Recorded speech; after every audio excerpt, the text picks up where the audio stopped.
So we'll begin this evening with a reading from Marie Todkill, whom we're happy to have with us online. Her story, The Makeweight Piece, won the Fiddlehead's 2021 fiction contest and appeared in issue 291. Vividly remember that story. It really stayed with me.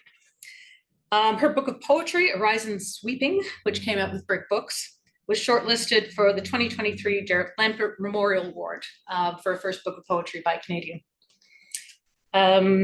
Storm Damage, which won our creative nonfiction contest, is from a full collection of essays that's currently in progress.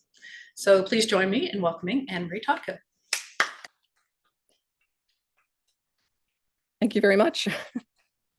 Greetings and thanks to everyone who is tuned in real time or otherwise. And thank you so much to the Fiddlehead for giving space and time to my work, and to Cody Catano for the wonderful encouragement of selecting my essay for the Creative Nonfiction Prize. I'm honored and very grateful. Also thanks to my neighbor, Dr. Andrea O'Reilly, for letting me use her beautiful teaching space and her superior internet so I could be here on this Zoom call. I also acknowledge that I live and work within traditional Anishinaabe lands in the treaty territory of the Rideau Purchase of 1819. So this essay began with the loss of a tree, a magnificent basswood that I used to admire every day, and that blew down in a powerful windstorm in May 2022. The effects of the storm on the woods that surround me here in rural Ontario led me to contemplate different forms of catastrophe, as well as how our perceptions of scale and of proximity affect our moral judgments.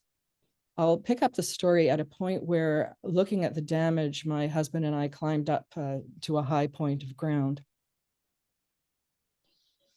Standing on that ridge, we realized that we were in line with the fallen basswood, facing into what would have been the blast of wind, and saw how narrowly the solar towers had been spared. Around us, rather than an impassable snarl of debris, was an open wood punctuated by massive wind throws, mainly maples and ash. Pointing east, the spreading shallow discs of their root balls heaved from the ground along with an impressive quantity of rock, their bare crowns a mirrored intricacy many feet distant. As obviously dendritic as these fallen forms were, they also struck me, as none of the storm damage had before, as humanoid. Perhaps there was a particular gravitas in the effect, the trees lying at some distance from one another like casualties on a battlefield, where the slain were not mown down en masse, but picked off one by one, each victim retaining the dignity of individuation. Here one could see the trees for the forest. By what caprice was this or that one taken, but not those others? Some of the ash hadn't been tipped so much as folded in half, the leathery bark buckled in a half loop away from an already rotten core. Those trees, it was now clear, were already on the hit list of the emerald ash borer before the derecho finished them off.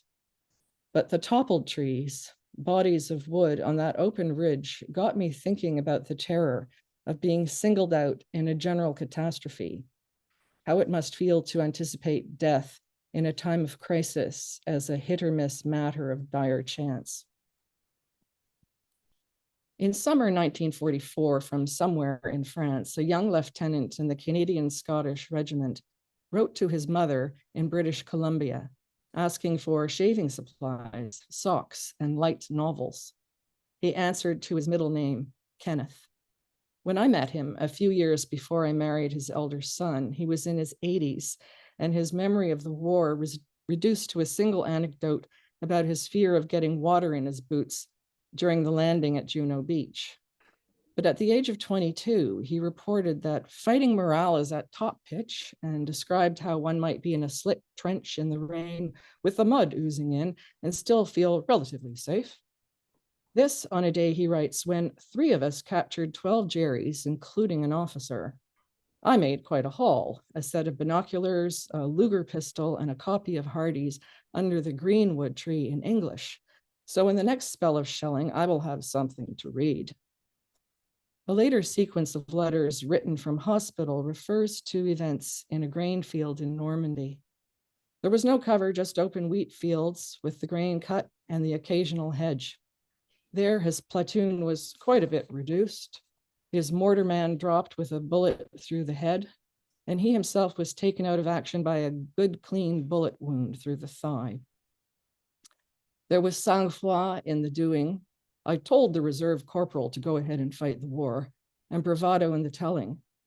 My nervous system, he avowed, is good. He is candid, though, about the damage caused by the liberators themselves. Nearly all the towns and villages we pass through are knocked almost flat by our shells and bombs, and there are many casualties among the civilians. And later, and then they smile and welcome us and shrug their shoulders, saying, c'est la guerre. If you know of anyone coming of age for the army, my father-in-law wrote, advise them to join the Air Force or the Navy, where you don't see the results of your guns, the suffering, the sorrow, and the devastation, where you don't come face to face with the enemy and personally have to account for him. He also added, but then for myself, I would rather be here than in any plane, ship, or tank, or behind any artillery piece. The mud and blood, dirt and grime, and the excitement gets in your blood, I guess. It is axiomatic in battle stories that a sense of agency and a conviction, the conviction of one's purpose, can edge terror out of the way, making room for brave acts. We call this valor. And it is this quality in the Ukrainian resistance and counteroffensive that speaks compellingly to people of my post-war generation, a problematic label given that military conflict has never ceased. Raised on Allied narratives of the Second World War and for whom the injustice of Putin's invasion, no less than Hitler's serial occupations, is incontrovertible. Perhaps this helps to explain why, standing in that graveyard of trees, my thoughts turned to Ukraine without pausing over any other conflict zone. I thought of mortars dropping with cynical premeditation on apartment blocks, theaters, hospitals, and schools, of women in childbirth, of the waste of peaceful cities, and the objective of this terror, which is to demonstrate that without submission, there can be no safe place. The experience of terror, because existential, has temporal and spatial dimensions. This is happening to me now, here. One way or another, we are pinned by fate to some place on earth. A crushed forest is a hellish infinity. Those acres within our woods that were flattened by the derecho are no longer intelligible to me. They are bewildered, disordered. They cannot be traversed or inventoried. They are defamiliarized in the way that all sites of catastrophe are recognizable but made strange. Punched down like rising dough, the woods have been reduced to a thing that is neither forest nor clearing. They are no longer, for us homebody humans, a place. As I write, Bakhmut, city of wine and salt, is now a city of ash, pulverized, hollowed, drained of meaning as a habitable place. There is not much there left there. The combatants still regard this scorched earth as territory, but how do we construe its ground, or the ground of any devastated city, as land? What natural thing remains?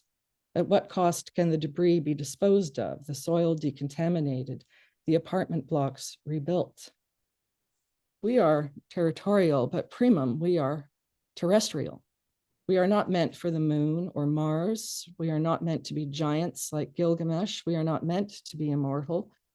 The facets of war's violence, now called ecocide, could also be described as a denial of our rootedness on Earth, or more plainly, as the absence of humility, whose flip side is gratitude. Actions of war abuse land as if it were nothing, as if it were collateral damage merely, as if the earth will shrug it off in a c'est la guerre kind of way, forgiving the crackpot fantasy that a new social and political order can arise from ashes, rubble, wreckage, and radioactive dust as if organically. History's despots are but merry bakers punching down the world's social and environmental assets like so much dough. Such thoughts follow me into the bush like a weasel on the hunt, ferreting out despair, rage, and cynicism, and feasting lustily in the very place where I seek refuge from such feelings. In the woods, I have enjoyed respite from social complication, emotional short circuits, and a human sense of time, but not now so much. I live in the embarrassment of having been so far in my preferred place on earth spared. And I fear that above the forest's sweet Dionysian shade is the white hot glare of a vengeful sky.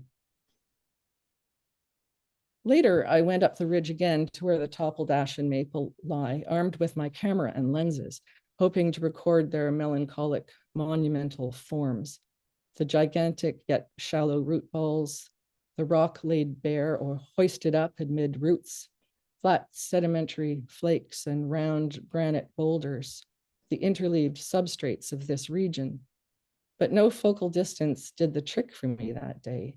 Not a wide angle or a short telephoto, and not a 50 millimeter, which is often described as a good approximation of the human field of view. I could find no frame that rendered emotionally the way a fallen tree stood out for me as a signifier. In a long view, the tree lost mass, figure flattening into ground. Closer up, a sense of scale was lost. Keeping the near end sharp, the far end blurred, lost the distance between root and crown. In every attempt, what I saw as calamitous looked like a tangle, much like any other woodland tangle. There lies the failure of my amateur craft, which leads me to seek the Instagram-ready icon rather than submitting to a totality that cannot be grasped.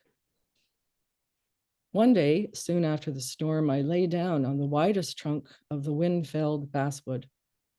I'm not sure why its solidity against my back seemed surprising, or why I felt that it held the warmth of muscle and bone, that it was a living, relatable body, merely asleep.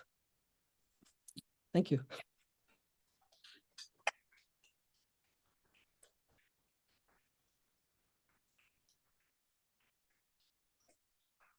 Thank you, Anne Marie.